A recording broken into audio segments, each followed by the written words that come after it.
Boa noite, Camila. Boa noite a todos. Eu ia começar a notícia do fim de semana com uma péssima notícia. O contágio dobra em 27 dias e atinge 2 milhões de brasileiros. Mas eu vou deixar essa notícia para a Camila Schmidt, que ela faz isso melhor do que eu. Eu quero dar hoje uma boa notícia. Eu quero encerrar a semana com uma boa notícia. Nós tivemos e nós temos a cada instante só notícias ruins, porque a coisa está ruim. Você tem o país com uma crise econômica, com uma crise política, você tem com uma crise sanitária, você tem uma série de informações sobre as mais variadas reações das pessoas nos mais variados estados. O Brasil é um país continental, então tem o coronavírus está aqui, o vírus está aqui, não está no outro estado, aqui diminuiu, aqui aumentou, só notícias ruins. Mas eu vou dar para você agora a melhor notícia da semana. Por iniciativa do presidente da Câmara dos Deputados, Rodrigo Maia, nós vamos começar agora, na semana que vem, a examinar a reforma tributária. Camila, faz 30 anos que se fala no Brasil da necessidade de fazer uma reforma tributária. Por quê? Porque aqui no Brasil nós pagamos muito imposto, é quase 37%. O negócio é um dos maiores. O Brasil é o país que tem os impostos maiores do mundo. O problema não é ter um imposto caro.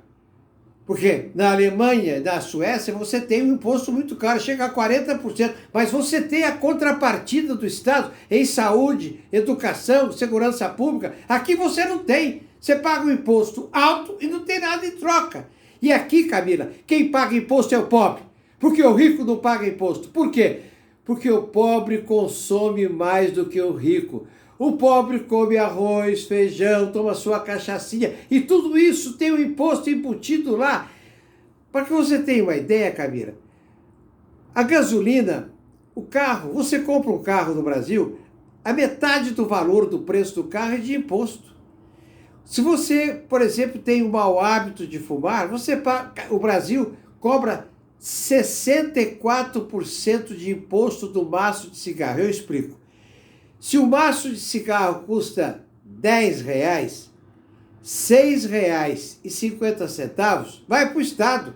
Ele não plantou o tabaco, ele não industrializou o tabaco, ele não fez o cigarro, ele não fez o contrabando do Paraguai, mas ele cobra R$6,50. Aí sobra R$3,50 para o fabricante, para o comerciante. E aí o que acontece? Aumenta o contrabando do Paraguai.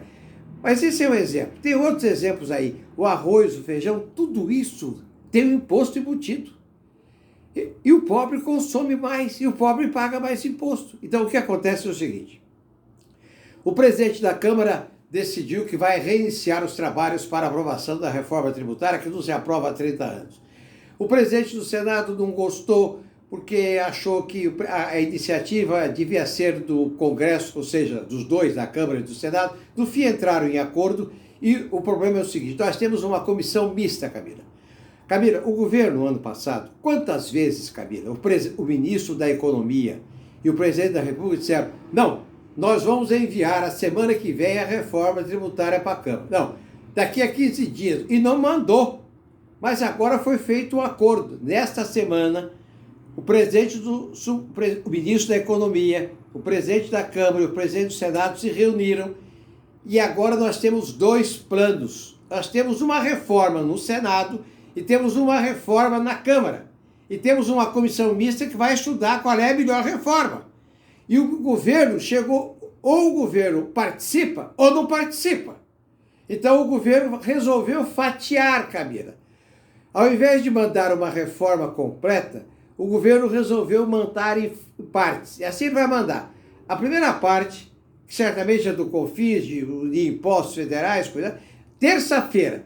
Terça-feira, o ministro da Economia tem que entregar para o Congresso Nacional uma parte da reforma tributária. Em agosto, ele deve entregar a segunda parte. A terceira parte ainda não está agendada, Mas, de qualquer forma, os compromissos estão assumidos. Camila, isso é da mais... Camila, eu tenho 3 coisas na vida que me deixariam feliz. Chegar no fim do ano com a vacina. O que é o que deixaria o povo brasileiro feliz? Chegar no fim do ano com a vacina. Ter uma reforma tributária. Ter uma reforma administrativa. E deixar para o ano que vem a reforma política. A gente continua cuidando da Covid, as autoridades cuidam. Mas o Congresso tem que atuar no que precisa. Tem um vácuo aí, tem um vazio aí, que ninguém está fazendo nada. Olha aqui, não adianta você sentar e fazer cálculo. O que nós vamos fazer depois da Covid? O que será o normal depois da Covid? Não! O Brasil tem que fazer as reformas básicas, senão a vaca continua no brejo. Camila!